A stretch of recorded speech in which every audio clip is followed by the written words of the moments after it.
अन्न बलियों को स्मरण करे और तेरे होम बलि को ग्रहण करे। क्या हम में से कोई इस समय होम बलि या अन्न बलि लेकर आए हैं? हाँ? लेकिन क्या कह रहा प्रभु?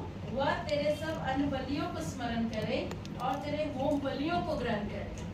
आपका अन्न बलि और आपका होम बलि है क्या एक्चुअली में? ये आराधना। ये आराधना होम बलि और अन्न बलि के सम्मुख, प्रभु के सम्मुख में जा रहा है। यीशु की स्तुति हो, यीशु को धन्यवाद। और सबसे बड़ी बात, परमेश्वर यहाँ एक बात कह रहा है कि वो तेरे मन की इच्छा को पूरी करे। हालेलुया, यीशु की स्तुति हो, यीशु को धन्यवाद।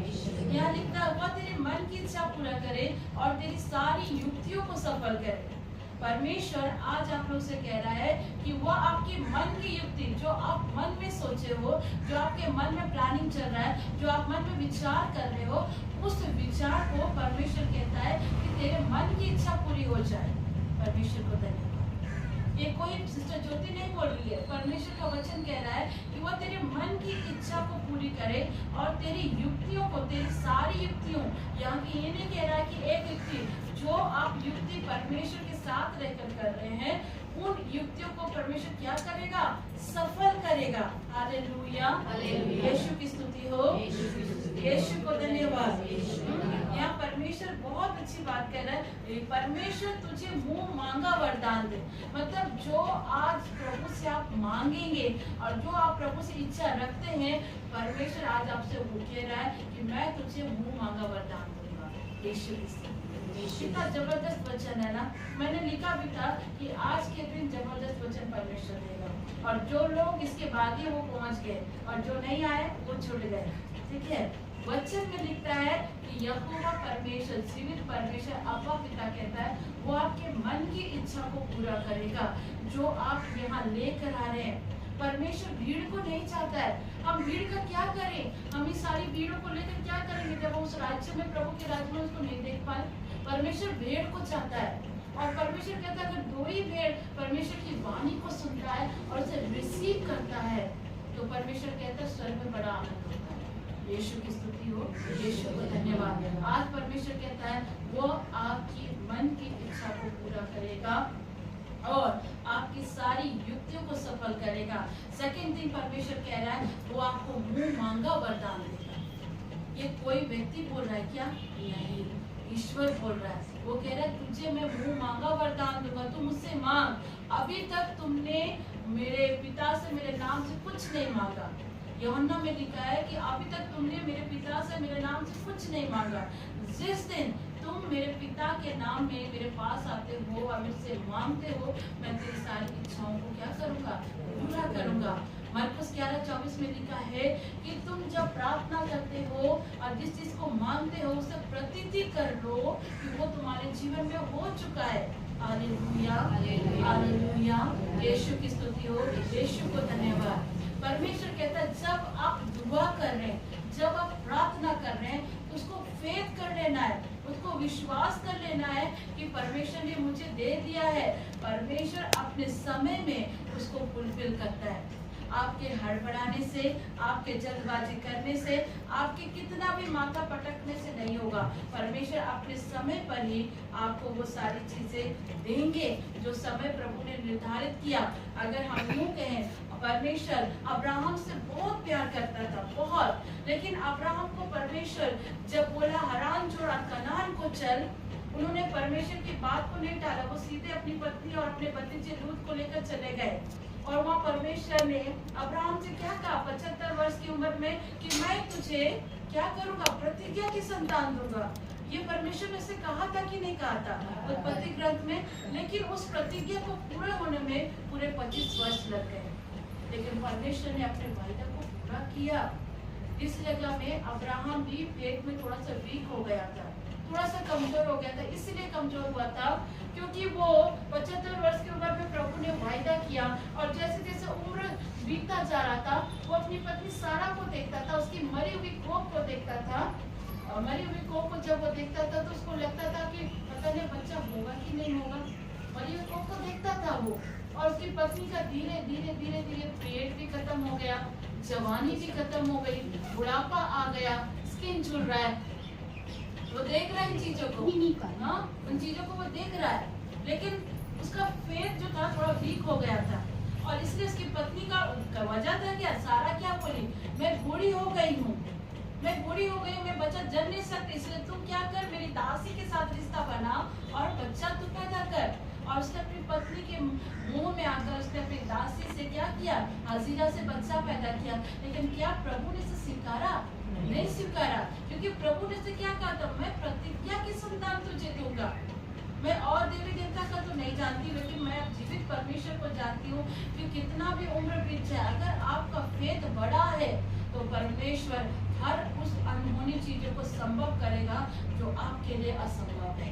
यीशु की स्तुति हो, यीशु को धन्यवाद। और शैतान का जो मुख्य हथियार है मेरे प्रियो, इन समय इस जनरेशन में मैं आपको बता रही हूँ, इस समय जो शैतान का सबसे बड़ा हथियार है वो है संदेह करवाना, शक करवाना, क्योंकि वो जानता है कि इन लोगों का फेथ पे ही अटैक करेंगे।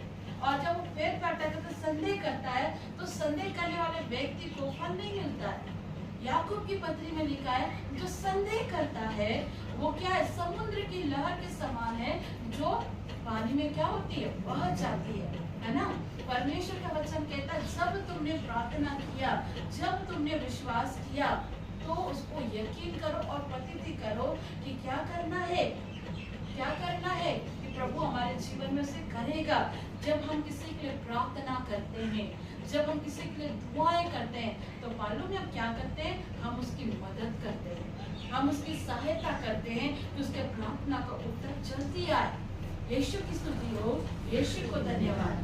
प्रार्थनाएं तो हम सब अलग अलग अपने अपने घरों पर करते होंगे, रोजरी प्रार्थना करते होंगे, करुणा माला विनती करते होंगे, कोई बोल खोल के प्रार्थना करता होगा, कोई 5 बजे उठ के प्रार्थना करता है। प्रार्थना हर प्रकार से होता है। प्रार्थना है क्या, प्रार्थना प्रभु के साथ एक संबंध है, प्रार्थना प्रभु से बातचीत करना है, प्रार्थना प्रभु से अपने दिल की बातों को खुलकर कहना, प्रार्थना प्रभु के सम्मुख जाकर उसकी उपस्थिति में बैठकर, उसकी हुजूरी में बैठकर वो सारी बातों को कहना जो आप किसी और से नहीं कह पा रहे। प्रार्थना परमेश्वर के साथ एक रिश्ता को बनाता है। बिना सहभागिता आप कुछ भी नहीं कर सकते, कुछ भी नहीं कर सकते। याद रखना, इन दिनों शैतान लोगों के अंदर एक बीज को डाल रहा है, और वो बीज है शक, शक का बीज, संदेह का बीज। बहुत लोग क्या करते हैं ना, अरे ठीक है प्रभु ने कह दिया, सिस्टर ने कहा बच्चा होएगा, सिस्टर ने कहा घर मिलेगा, आपने सुना, मैंने प्रार्थना की क्योंकि प्रभु ने मुझे दिखाया, मैंने आपके लिए बोला, पर आप उस बीज को कैसे पकड़ रहे, कैसे अपनी जिंदगी में रख रहे, ये भी इम्पोर्टेंट है। अगर कोई प्रभु के जन, कोई फादर सिस्टर आपके लिए आपको कुछ बोलता है, उसको सुनकर रिसीव करना है, उसको विश्वास करना है। अगर परमेश्वर के जन ने मुझसे कहा है तो निश्चय वो मेरे जीवन में होएगा, अपने समय में परमेश्वर उसे देगा, उसको फेथ करना है, उसको विश्वास करना है। ये नहीं कि 2 महीना प्रार्थना हो गया, तीसरा महीना प्रार्थना हो गया, साल भर प्रार्थना बीत गया, 2 महीना 6 महीना बीत गया, प्रार्थना का उत्तर नहीं आ रहा, तो उस प्रार्थना को करना बंद कर दिया, संदेह कर लिया, अरे कुछ नहीं होने वाला, कहीं और जाके प्रार्थना करा ले, कहीं और जाके प्रेयर कर, ना ना ना, ये गलतियां ना करें। ये संदेह शैतान डालता है आपके अंदर। जब आपने विश्वास किया कि आपके जीवन में वो आना है तो आना है। यीशु की स्तुति हो, यीशु को धन्यवाद। मैं आपको बताना चाहेंगे सिस्टर अस्मिता के विषय में, उनकी शादी को 14 साल बीत गया। 14 साल में उन्होंने अपने जीवन बहुत सारे उतार चढ़ाव तूफान को देखा। आपने सब सिस्टर अस्मिता को आप देखे होंगे, उनको बच्चा नहीं हुआ, लेकिन उनका फेथ था, उनका फेथ था कि परमेश्वर उसे एक टाइम होने से भी उसकी प्रार्थना को सुनेगा और उसे बच्चा देगा। 14 साल कोई मामूली समय होता है क्या? आप मुझे बताओ, 14 साल कोई मामूली साल नहीं होता है। उसे कई लोगों का ताना सुनना पड़ा, चर्च में लोगों की बात सुननी पड़ी, कितने लोगों ने कितनी प्रकार से बातें कही। इवन ऐसा भी टाइम उनके जीवन में आया था, वो बताती है कि सिस्टर हम किसी पार्टी में भी नहीं जाते थे, किसी बच्चे का बैप्टिज्म होता था या कुछ भी होता था, मैं नहीं जाती थी। मैं घर में बैठ करके जीसस का फोटो, एक बड़ा सा फोटो था, उसको लेकर रोती थी और बोलती थी प्रभु तू कब तक मेरी प्रार्थना को नहीं सुनेगा। क्या सिस्टर अस्मिता ने गलती करी थी? क्या प्रदीप भैया ने गलती करी? नहीं, उन्होंने कोई गलती नहीं करी थी। परमेश्वर उसके जीवन में इसलिए विलंब किया क्योंकि क्योंकि प्रभु एक ने उसको 2-2 फलों से आशीषित करना था। हालेलुया, यीशु की स्तुति हो, यीशु को धन्यवाद। उनका 14 साल का इंतजार, पर उन्होंने प्रार्थना करना नहीं छोड़ा, उन्होंने विश्वास करना नहीं छोड़ा। उनको यकीन था आज नहीं तो कल परमेश्वर मेरी प्रार्थना को सुनेगा और मुझे बच्चे से आशीषित करेगा। वो हर जगह हो गए, वेलंकनी गए, दूध माता के पास गए, डोरी माता पास गए, कहाँ ना वो गए, सारे जगह उन्होंने मन्नतें मांगी। लास्ट में जब वो मेरे पास आए, मेरी शादी को ठीक 3 मंथ बाकी था और मेरे पास उनके चेहरे को देखकर मैंने बोला सिस्टर अब आपके समय का जो समय है खत्म होने वाला है, पर आप धीरज धरना। उन्होंने कहा ठीक है हम धीरज धरेंगे।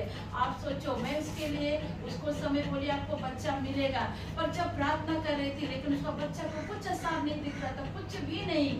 ऐसे करते करते साल बीत गए लेकिन कोई आसरा नहीं दिख रहा। आप सोच सकते होंगे कि मैंने उससे कहा तुझे बच्चा होगा और 1 साल बीत गया, बच्चा का कोई नामो निशान, उसका विश्वास डगमगा सकता था कि नहीं सकता था? आप मुझे ये बताइए, डगमगा सकता था कि नहीं? उनका भी दिल करता अगर सिस्टर ने बोला, लेकिन अभी तक कोई रिजल्ट नहीं आया। साल बीत गए लेकिन उनका फेथ नहीं टूटा। वो रेगुलर हमारे पास आते थे, इवन मैं भी उनके पास आती। ऐसा करके दूसरा साल आ गया। दूसरा साल में परमेश्वर ने इसकी कोख कर दिया। यीशु को धन्यवाद। परमेश्वर जब बोलता है ना, उस बोली को, उस वचन को रिसीव कर लो, यकीनन रिसीव करो। होने में विलम्ब जरूर होगा लेकिन प्रभु उसको पूरा करके रहता है। यीशु की स्तुति हो, यीशु को धन्यवाद। क्योंकि यशायाह नबी के ग्रंथ में, यशायाह में परमेश्वर का वचन लिखता है कि जो क्रिस्त ने आपके जीवन में कह दिया वो जब तक पूरा नहीं होगा वो प्रभु के पास नहीं आएगा। वो फुलफिल होगा तभी आपके जीवन में वो चीजें कंप्लीट होंगी और तभी वो वाणी प्रभु के पास लौटेगा। क्योंकि यूहन्ना में, जॉन में लिखता है आदि में वचन था और वचन परमेश्वर है। हाँ, तो वर्ड ऑफ गॉड आपके साथ है और वो परमेश्वर जब आपसे कहता है उसको रिसीव करिए, हर दिन अंगीकार कीजिए, हर दिन बोलिए परमेश्वर ने मुझसे वायदा किया मुझे देगा। मैं रिसेंटली 2 दिन पहले रात में जब मैं प्रेयर कर रही थी, प्रेयर करने के बाद लाइट कट गई थी, तो ऐसे मैंने जस्ट फोन लिया और मैंने जस्ट ऐसा चेकआउट किया कि किसी का मैसेज है क्या, तो वहाँ पे पास्टर अंकित सेजवान का एक मैसेज मुझे मिला।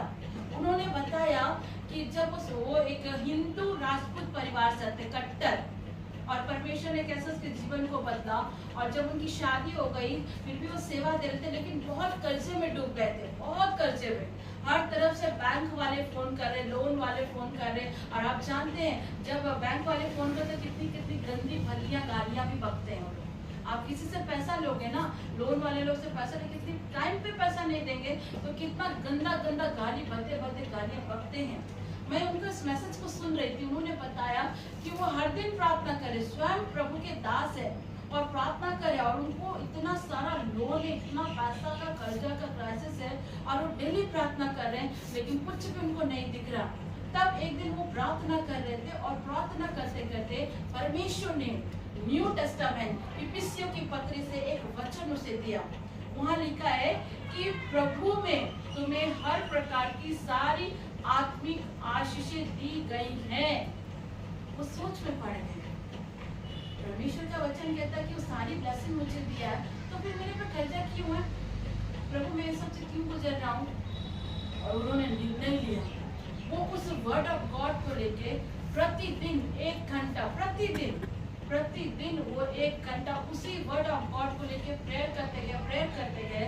और एक दिन उन्होंने अपनी पत्नी से कहा कि मोनिका आज हम लोग लोन और कर्जा फंसे, इंतजार करो, परमेश्वर ने हमें सारी आशीष दी है, इतनी बड़ी चर्च होगा, इतना बड़ा घर होगा कि देखने वाले हैरान हो जाएंगे और परमेश्वर हमारे चर्च को ऊंचा उठाएगा।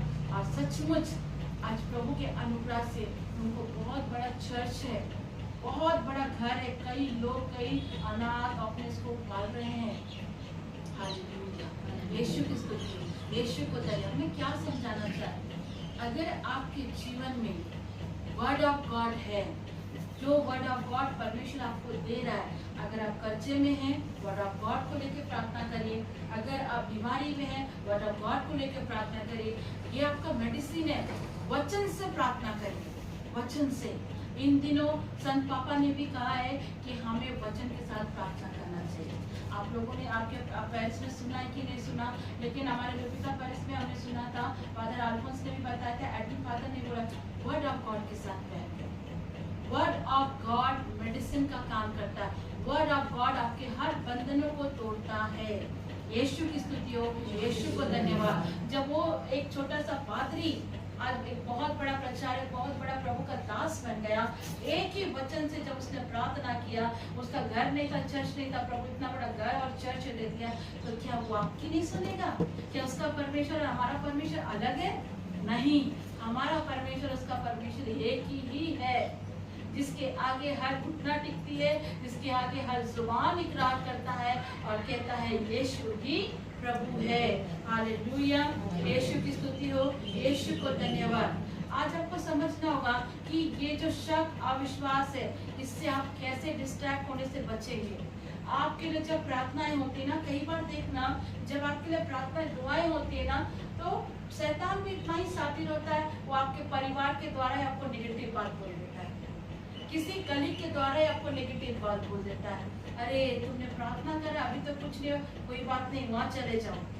तुरंत डिस्ट्रैक्ट। जरूर उसमें कुछ कमियां होगी, जरूर वो कुछ गलती की होगी, जरूर उसने कुछ पाप किया होगा, तुरंत डिस्ट्रैक्ट, तुरंत। लेकिन जो परमेश्वर के वचन को पकड़ कर चलते हैं, परमेश्वर से फलवंत करता है।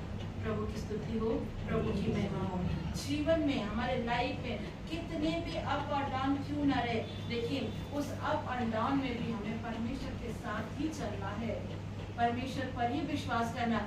अब्राहम का फेथ भी वीक पड़ा, इवन यूहन्ना का भी फेथ वीक पड़ा। अब्राहम को परमेश्वर ने प्रॉमिस किया बच्चा देंगे, लेकिन जब वो नहीं देख पा रहा था, तो उसने अपनी क्या किया, पत्नी की दासी के साथ रिश्ता बना लिया, उसका भी फेथ डाउन हुआ। लेकिन परमेश्वर ने उसके फेथ को फिर से पक्का किया, जब उनकी पत्नी को 90 वर्ष की सारा को बच्चा दिया। मालूम है आप लोगों ने बाइबल को कैसे पढ़ा, मैं नहीं जानती हूँ। जब सारा प्रेग्नेंट हुई ना, उसकी बॉडी एकदम यंग लेडी की तरह हो गई, यंग लेडी की तरह, और परमेश्वर से बच्चा दिया और सब प्रूव किया कि अब्राहम तुम फेथ पे वीक मत हो, विश्वास पे कमजोर मत हो, मैं देने वाला परमेश्वर। यीशु की स्तुति हो, यीशु को धन्यवाद। जब सिस्टर असलीता के बच्चों का बैप्टिज्म हो रहा था, और बैप्टिज्म के वहाँ पे 4 सिस्टर आई थी जो निसंतान थी। उनमें से एक सिस्टर है जिनके पेट में ट्यूमर है, उनका नाम विनीता है। जब वो प्रार्थना करवाने आई, उन्होंने बोला दीदी मेरा तो ट्यूमर है। मैंने बोला इस ट्यूमर में भी तुम्हारा बच्चा रहेगा, तुम देख लेना। उन्होंने बोला कैसे होगा? मतलब प्रभु ने कर दिया, तू जाओ। और वो चारों के चारों सिस्टर, जब बैप्टिज्म प्रोग्राम रखा गया था, उन चारों बहनों के लिए मैंने प्रार्थना किया था। किसी का 47 था, किसी का मुझे लगता है करीबन 38 एज था, किसी का 49 समथिंग, और किसी का 45 के एज में था। ये चारों के चारों कंसीव किए। और विनीता का तो आश्चर्य वाली बात थी कि उसका ट्यूमर था, और ट्यूमर के साथ बेबी ठहरा, ट्यूमर के साथ बेबी ठहरा, और प्रभु के दया से बच्चा भी हो गया और ट्यूमर भी निकल गया। यीशु की स्तुति हो, यीशु को धन्यवाद। वाली एक सिस्टर जिनका बेबी प्रभु में चला गया, कारण गलती उनकी थी, या यूं कहूँ कि शायद प्रभु की इच्छा नहीं थी कि उन्होंने, जब वो प्रेग्नेंट थी तो उस समय पानी उन्होंने कम पिया था, जिस वजह से पेट में पानी का कम पड़ गया था, और दुष्ट का भी कुछ काम था। वो हमारे ही रुकी थी, सारे सिस्टर लोग जानते हैं, 1.5 महीना हमारे पास रही। लेकिन कितना भी प्रभु की मर्जी का है, हमारा मर्जी नहीं चलता है। प्रभु लेकिन दिया, प्रूव किया। आप समझ सकते हैं इतने एज में क्या बच्चा होता है, लेकिन हमारा परमेश्वर देने वाला परमेश्वर। यूहन्ना भी एक टाइम वीक पड़ गया था, मालूम है कैसे? यूहन्ना प्रभु यीशु मसीह को बैप्टिज्म दिए थे, मालूम है ना? प्रभु यीशु मसीह को बैप्टिज्म जॉन नहीं दिया था। और जब जॉन जेल पर चला गया तो कहता है क्या तू वही है जो तुम्हारे विषय में कहा गया था? सोचो, वो उसको बैप्टिज्म दे रहा है, लेकिन जब वो जेल में चला गया तो उसका फेथ भी कमजोर पड़ गया था, उसका विश्वास भी कमजोर पड़ जाता है। कई लोगों को तो एटीट्यूड बहुत ज्यादा होता है, घमंड, मैं सब कुछ हूँ, मैं सब कुछ कर सकता हूँ। आप कुछ नहीं कर सकते, समझ लीजिए, आप कुछ नहीं है। बाइबल बताता है, स्तोत्र संहिता और तीमुथियुस की पत्री मैंने डाला था स्तर में, मनुष्य क्या है? मिट्टी है। वो अपने इस चीज को भूलना चाहे, क्योंकि ये सत्य है कि 6 फीट का गड्ढा, 6 फीट का कब्र हम सबके लिए तैयार है। ये जीवन का सच्चाई है। लेकिन फिर भी मनुष्य घमंड करता अपने पैसों पर, अपने रुतबे पर। आपका घमंड आपका काम नहीं आएगा, क्योंकि प्रभु कहता है मैं घमंडियों का सामना करता हूँ, मैं घमंडियों का, अभिमानियों का सामना करता। नबूकदनेस्सर राजा ने घमंड किया, ये सारी चीजें, बेबीलोन की जितनी सारी चीजें मैंने बनाया। परमेश्वर कहता तूने बनाया। सारी सृष्टि को बनाने वाला परमेश्वर को कहता है मैंने बनाया। परमेश्वर कहता तूने बनाया। मैं आज ही तुझसे कहता हूँ कि तू दूसरे दिन पशु के समान हाथ चलेगा, और जिस दिन तू आकाश की ओर देखेगा और परमेश्वर की महिमा करेगा, तब तेरी यादा शक्ति लौटेगा, तेरा राज्य तुझे मिल जाएगा। ये सारी सृष्टि को और हमें बनाने वाला एकमात्र जीवित परमेश्वर है मेरे प्रियो। लेकिन आपका एटीट्यूड काम नहीं आएगा। परमेश्वर के सामने नम्र होना पड़ेगा, दीन होना पड़ेगा। आप किसी चीज को चाहते हैं, प्रभु के पास आइए, हम्बली प्रभु से मांगिए, और ये भी कहिए प्रभु ये मेरी इच्छा है, लेकिन मैं चाहता हूँ तेरी इच्छा पूरी हो, तेरी इच्छा पूरी हो। जब यीशु क्रिस्त भी उस प्याला को पीने के लिए जा रहे थे, उन्होंने प्रेयर किया था, पिता अगर तेरी इच्छा है तो ये प्याला हट जाए, लेकिन मेरी नहीं तेरी मर्जी। आप प्रार्थना करते हैं, उसके बाद भी कहिए प्रभु ये मेरी इच्छा है, लेकिन ये पूरी आपकी मर्जी से। यीशु की स्तुति हो, यीशु को धन्यवाद। Hallelujah, hallelujah. पता है जब हम डिस्ट्रैक्ट होते हैं ना, वो डिस्ट्रैक्ट में बहुत तकलीफ देता है, बहुत दर्द देता है। इसीलिए हद से ज्यादा उम्मीद मनुष्य पर मत लगाना, हद से ज्यादा भरोसा ईश्वर पर करना। प्रभु की स्तुति हो, प्रभु की महिमा हो। आइए हम वर्ड ऑफ गॉड पे जाएंगे। अब मेन वचन पर आ रहे हैं, जो मैं आप लोगों के लिए माहौल तैयार कर रही थी।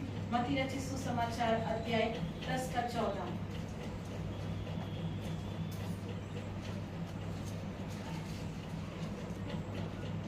मत्ती का 10 का 14। Matthew chapter Matthew versus 10 versus 14। मिल गया तो पढ़ देंगे।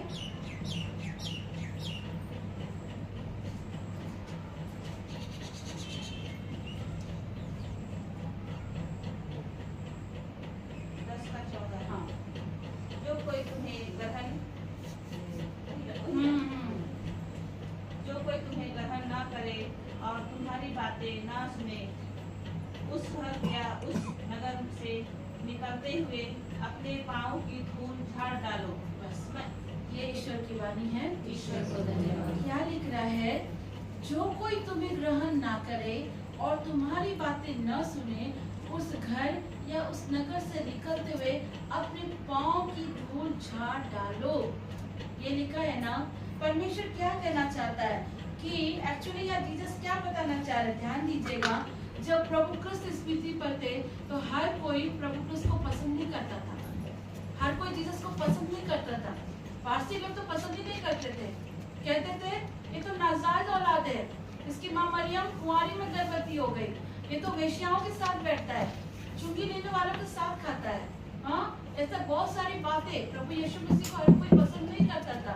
और वही बात आज परमेश्वर भी आप लोग से कह रहा है, ये जरूरी नहीं है कि हर कोई आपको पसंद करे, हर कोई आपके साथ अच्छा चले, ये जरूरी नहीं। क्योंकि स्वयं सृष्टिकर्ता परमेश्वर को उस समय के लोग पसंद नहीं करते थे, उनकी बातों को सुनना पसंद नहीं करते थे, उनको नकारते थे। इवन जब प्रभु अपने घर नासरत को आया था तो भी वहाँ के लोगों ने क्या कहा, अरे वो यीशु नासरी नहीं, जो यूसुफ का बेटा है, जो बड़ाई का बेटा है, जो वो उस मरियम का बेटा है, जो कुंवारी में गर्भवती हो गई थी, नाजायज औलाद है। कितने लोग प्रभु को पसंद नहीं करते थे। आज आपको भी कई लोग पसंद नहीं करते थे, आपके काम की जगह पर, आपके घर के जगह पर, आसपास के माहौल पर। परमेश्वर इस वचन से हमें समझाना चाह रहा है कि हर व्यक्ति, हर कोई आपको पसंद नहीं करेगा, लेकिन जो व्यक्ति ये सोचता है कि उसको हर जगह रेस्पेक्ट मिले, हर जगह इज्जत मिले, हर जगह आदर मिले, हर जगह सम्मान मिले, मैं बोलती हूँ कि सबसे बड़ी बेवकूफ़ी उसी की है, क्योंकि वो अपने आप पे फोकस कर रहा है, परमेश्वर पर नहीं। और जब उसे वो आदर, वो इज्जत और सम्मान नहीं मिलता है ना, तो उसे बहुत तकलीफ होती है, उसे बहुत तकलीफ होती है। अगर आप किसी को यीशु मत बोल दो, प्रेज़ द लॉर्ड मत बोल दो, और आप उसको बहुत प्रेम करते हो, किसी दिन आप नहीं बोलो, देखो उसको बहुत तकलीफ होगी, अगले दिन वो प्रेयर में आना बंद कर देगा, अगले दिन वो चर्च आना बंद कर देगा, अगले दिन आपसे बात करना बंद कर देगा। क्रिस्त हमें ये सिखा रहे हैं कि हर कोई आपको पसंद नहीं करेगा। परमेश्वर आपको पहले इस वचन से सिखा रहा है कि तुमको डिस्ट्रैक्ट होने की आवश्यकता नहीं है। अगर अब तक तुम्हारी शादी नहीं हुई है, तुमको लोग नाना प्रकार की बातें, तुमको डिस्ट्रैक्ट होने की आवश्यकता है। मैं अपने समय पे तुम्हारा विवाह कराऊंगा। अभी तक तुमको बच्चा नहीं ना, लोग ताना मारा, लोग क्या पढ़ा, उसको सुन के डिस्ट्रैक्ट नहीं होना। हन्ना की पुस्तक में हम सामुएल को, सॉरी हन्ना की पुस्तक बोली, बस सामुएल को हम लोग पढ़ते, हन्ना की सौतन पनिन्ना को बच्चे पे बच्चे, बच्चे पे बच्चे, बच्चे पे बच्चे। राहेल और लिया का देखें तो लिया को बच्चे पे बच्चे, लेकिन राहेल को बच्चे नहीं। क्या हन्ना चिढ़ रही थी? नहीं चिढ़ रही थी। हन्ना जानती थी कि मेरा परमेश्वर कभी तो मेरा सुनेगा। साल बीत गए, साल दर साल बीत गए। हन्ना की तरह बनने की कोशिश करो। लोग क्या कहते हैं उसे मत ध्यान दो, लोग आपके बारे में क्या सोचते हैं उसको मत ध्यान दो। यही वचन से प्रभु सिखा रहा है कि तुमको हर कोई पसंद नहीं करेगा, इसलिए तुम उसकी बातों को सुनकर डिस्ट्रैक्ट मत होना। कोई बात नहीं सुनो, कोई बात नहीं, डिस्ट्रैक्ट होने की आवश्यकता नहीं है। परमेश्वर पर तुम बेहतर रखो, प्रभु पर तुम विश्वास रखो, प्रभु अपने समय पे तुम्हारे लिए करेगा। हन्ना की सौतन पनिन्ना उसे कितना चिढ़ाती थी, कितना अपशब्द उसे बोलती थी, वो बोलते रहते थे, लेकिन हन्ना ने कभी भी उसके खिलाफ नहीं। पता है उसका यही पेशेंस, उसका यही चीज प्रभु को भाया, और परमेश्वर ने उसके शब्द को चेंज करवाया। और उसने जब प्रार्थना करी तब एली ने क्या कहा था, यहोवा तुझे मन चाहवत, लिखा है कि नहीं लिखा है? और अभी हमने स्तोत्र संहिता 20 में क्या पढ़ा, यहोवा तेरे मन की इच्छा को पूरी करे और तेरी सारी युक्ति सफल करे। और एक पद में क्या लिखा, यहोवा तुझे मुंह मांगा वरदान देगा। यीशु की स्तुति हो, तो समझ रहे हैं, बात समझ में आ रही है? आज परमेश्वर कह रहा है, मैं तुझे मुंह मांगा वरदान देने वाला हूं, मैं तेरी युक्तियों को सफल करने जा रहा हूँ। जो तुम सोच रहे हो उन युक्तियों को मैं सफल करने जा रहा हूँ, जो तुम आज मांग रहे हो उसे मैं करने जा रहा हूँ। ये सिस्टर ज्योति नहीं बोल रही है, परमेश्वर आपसे बात कर रहा है। वो कह रहा है जो तुम मांग रहे हो और जो तुम्हारी इच्छा है, परमेश्वर आपको देने जा रहा है। एक बार नहीं, 2 बार प्रभु कह रहा है, वो देने चाह रहा है। यीशु की स्तुति हो, यीशु को धन्यवाद। देखिए, हर किसी से उम्मीद मत रखिए। जो आपको प्यार करते हैं उसके लिए शुक्रगुजारी कीजिए, और जो आपसे प्यार नहीं करते हैं उसके लिए दुआ कीजिए, क्योंकि बाइबल और ईश्वर का वचन सिखाता है, आपने सताने वालों के लिए तुम क्या करो, प्रार्थना करो, उन्हें आशीष दो। जो तुमसे प्यार करते हैं, जो तुम्हारा आदर करते हैं, उसके लिए थैंक्सफुल रहिए, शुक्रगुजारी के लिए। लेकिन जो आपके विरुद्ध हैं, जो आपके अगेंस्ट में बोलते हैं, उनके लिए प्रभु कहता है दुआ करो, क्योंकि पलटा लेना ईश्वर का काम है। Hallelujah, hallelujah. यीशु की स्तुति हो, यीशु को धन्यवाद। प्रभु इस वचन से हमें समझा रहे हैं, अगर कोई तुम्हें ना स्वीकार करे तो परेशान मत होना। शैतान जानता है कि वो लोग उद्धार पाए हुए हैं, लेकिन फिर भी शैतान उसके माइंड को डिस्ट्रैक्ट करता है। पता है, शैतान भी परमेश्वर, जो लूसीफर एक समय परमेश्वर के स्वर्गदूत में गिनती आता था, पता वो घमंड करने के चलते परमेश्वर ने उसे नीचे फेंका। उसने मन में गलत ही उसने रखी, नीचे फेंका। और परमेश्वर जो एक बार किसी को दे देता है ना, उससे दोबारा लेता नहीं। ये हमारे परमेश्वर का नेचर। और जो शैतान को मिला होता, प्रभु ने उसे दोबारा लिया नहीं। शैतान सोचता है कि मैं इनके बच्चों को डिस्ट्रैक्ट करूंगा, और तंग भी करता है, बड़ी दुख देता है। लेकिन शैतान ये बोल जाता है कि मसीह बच्चों को, क्रिश्चियन बच्चों को जितना भी दुख दे, जितना भी तकलीफ है, ये ले देके तो वापस अपने पिता यीशु के पास ही आएंगे। कितना बड़ा बेवकूफ है वो। वो तकलीफ देता है, वो सोचता है तकलीफ देने से ये लोग परमेश्वर से दूर हो जाएंगे। लेकिन हम मसीह बच्चे, आप जितना भी तकलीफ देंगे, ले देके हम प्रभु के पास जाएंगे। हन्ना को भी काफी तकलीफ दिया, लेकिन हन्ना फिर भी किसके पास गई? प्रभु के पास गई। किसी दुष्ट के पास नहीं गई, किसी तंत्र विद्या करने वाले के पास नहीं गई, किसी जादू टोना करने वाले के पास नहीं गई। वो डायरेक्ट किसके पास गई? परमेश्वर के पास गई। राहेल जिसको बच्चा नहीं हो रहा था, उसने एक दिन याकूब से कहा, मेरी क्या गलती है कि लिया को बच्चे होते, मुझे बच्चा नहीं, तू मेरे लिए प्रार्थना कर। याकूब कहता है, मैंने थोड़ी तुम्हारे को बंद किया है, परमेश्वर ने बंद किया है, उससे प्रार्थना करो।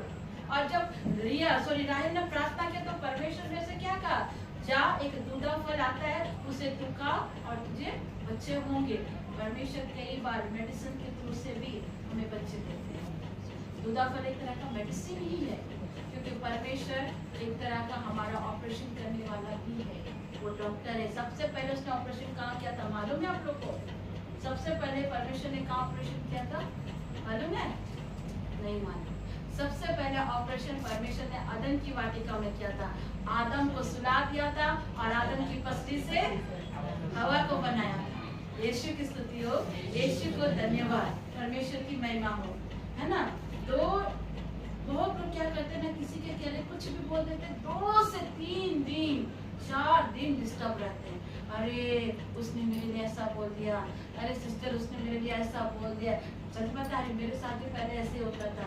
जब मैं शुरू प्रभु में आई थी ना, कोई मेरे बारे में कुछ बोल देता था ना, मैं दिन रात सोचते रहती थी, रोते रहती थी, क्यों बोला। एक दिन प्रभु ने मुझे बोला, बेटा तू व्यर्थ की बातें सोचती है, क्यों हम डिस्टर्ब रहे। हमारा परमेश्वर जब हमारे साथ है, इसलिए मैंने डिस्टर्ब करने वाली बातों को, नेगेटिव बोलने वाली बातों को ध्यान देना ही बंद कर दिया।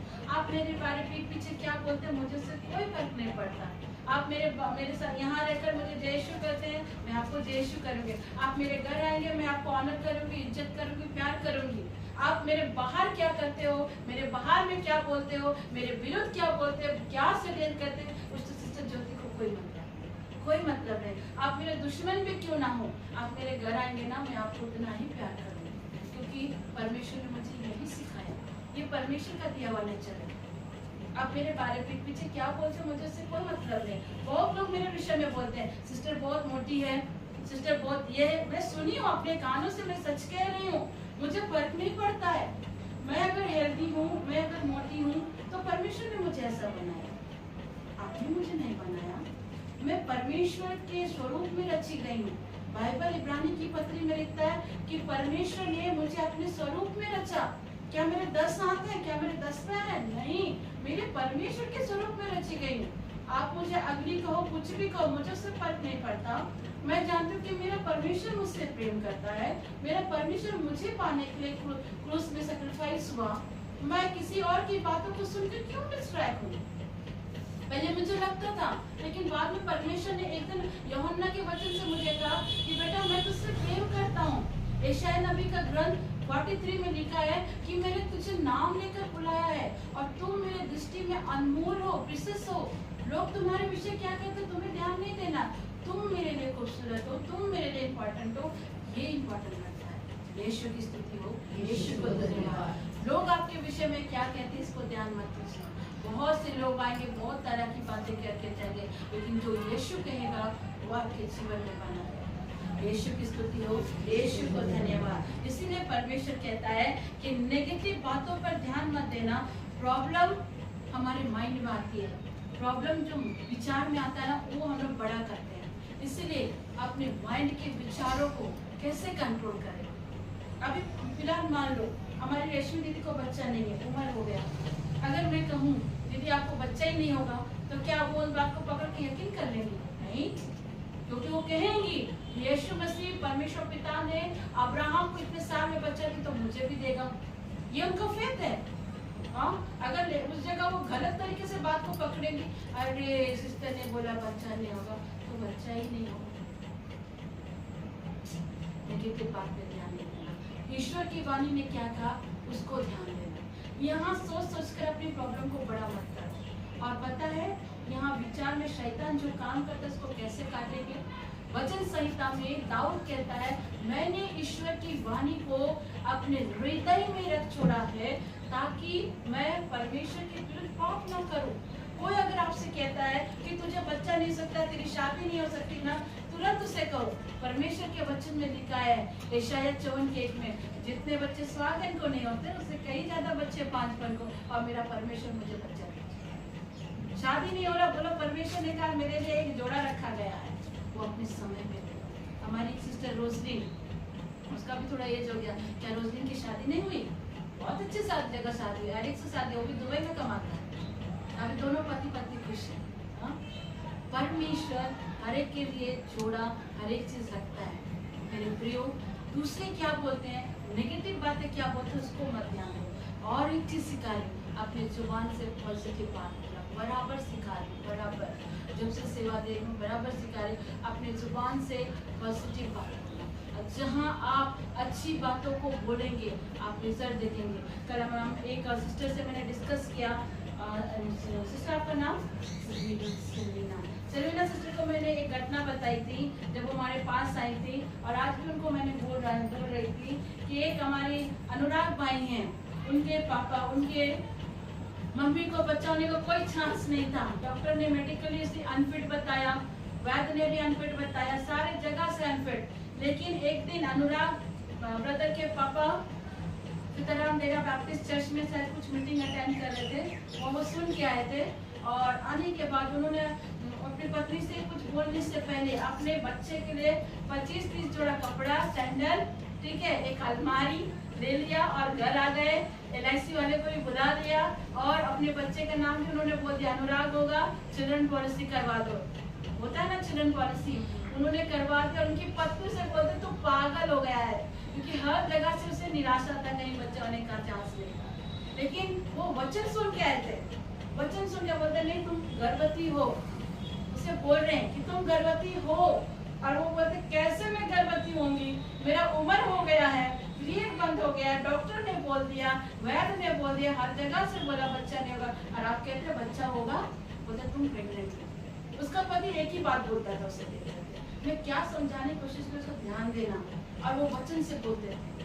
3 वचन है गलातियों में, यशाया में और स्तोत्र संहिता में, वचन से अपनी पत्नी को बोलते थे कि तुम प्रेग्नेंट हो। 2 से 3 महीने तक उसकी पत्नी हंसते रही, कमरा को पेंटिंग कर दिया, टैडी वगैरह सब कुछ लगा दिया, बोलते मेरा पति पागल हो गया। लेकिन उसका फेथ था, लोग उसे पागल कह रहे, पर वो परमेश्वर पर फेथ रखा था, किसी मनुष्य पर नहीं। और उसने ऐसा सजा दिया, विदिन 5 मंथ हुआ उसकी पत्नी का पेट बड़ा हो गया। उसकी पत्नी आ रहा, मेरा पेट अचानक से कैसे बड़ा हो गया। हाँ, और जब उसने टेस्ट कराया, अल्ट्रासाउंड कराया, प्रेग्नेंट। और ईश्वर का धन्यवाद करते हैं, प्रभु ने उसे एक बेटा दिया, अनुराग। आज वो जमशेदपुर में ELFM में वर्शिपर है, वर्शिप करते हैं, प्रभु की आराधना। ये कैसे हुआ? वचन से, पॉजिटिव बात से और अंगीकार, 3 चीज में, वर्ड ऑफ गॉड, कन्फेशंस और फेथ। ये 3 चीज अगर आपके जीवन में है तो बड़ा सा बड़ा तूफान टल जाए, बड़ा सा बड़ा चीज आपके जीवन में संभव हो जाए। जहाँ मेडिकल, जहाँ वैद्य स्टॉप हो गए थे, वो परमेश्वर जी। इसलिए मैं कहती हूँ, मैं किसी और देवी देवता को तो नहीं जानती, लेकिन मैं यीशु को जानती हूँ जो हर असंभव चीज को संभव करता है। हालेलुया, हालेलुया, यीशु की स्तुति हो, यीशु को धन्यवाद। अपना दाहिना हाथ उठाकर कहेंगे, परमेश्वर, परमेश्वर आज मुझे आशीर्वादित कर, हे परमेश्वर, मन की इच्छा को पूरी करता है। तूने मुझसे कहा तू मेरी सारी युक्तियों को सफल करेगा। परमेश्वर वचन कहता है, तू मुझे मुँह मांगा वरदान देगा। ईश्वर आपके वचन में लिखा है, किसी को रथ का, किसी को घोड़े का, पर मुझे आप पर भरोसा है। परमेश्वर आपकी स्तुति करती हूँ, मैं आपको धन्यवाद देती हूँ, विश्वास करती हूँ आज का वचन मेरे जीवन में 100 गुना फल लाएगा। और मुझे मांगा वरदान तूने दिया, मेरी इच्छा को तू पूरा करता है। धन्यवाद देती हूँ, मेरे मन की इच्छा को पूरे करने वाला परमेश्वर, मैं तुझे धन्यवाद देती हूँ। मैं आपको सारी महिमा देती हूँ, सारा आदर, सारा जलाल, सारी प्रशंसा के योग्य यीशु की स्तुति हो, यीशु को धन्यवाद, यीशु की महिमा, यीशु की आराधना, यीशु की स्तुति हो। आमेन, आमेन, आमेन, आमेन, आमेन। परमेश्वर इस वचन से आप सबको आशीष